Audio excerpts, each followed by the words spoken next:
Menanam buah anggur mulai digemari masyarakat di kota Palembang.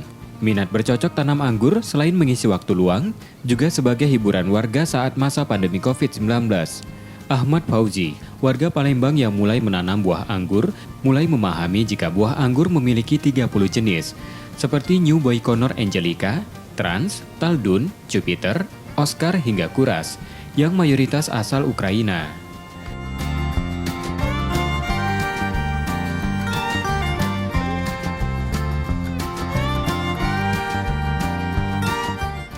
Tak hanya menanam, Ahmad Fauzi juga menjual bibit anggur yang ia budidayakan sendiri. Peminat pun banyak, terbukti dengan mampunya ia menjual bibit anggur hingga puluhan per bulannya.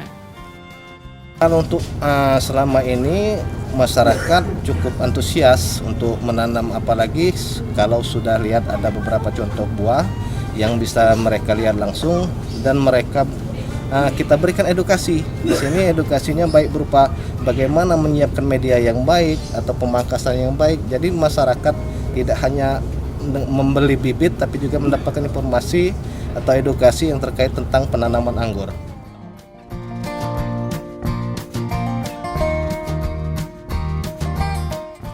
Buah anggur bisa ditanam di lahan yang minimalis, menjadikannya menarik untuk masyarakat urban di kota Palembang.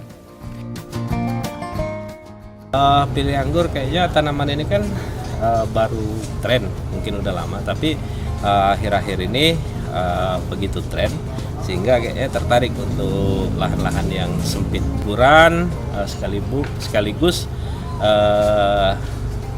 pengennya ada keindahan di halaman rumah.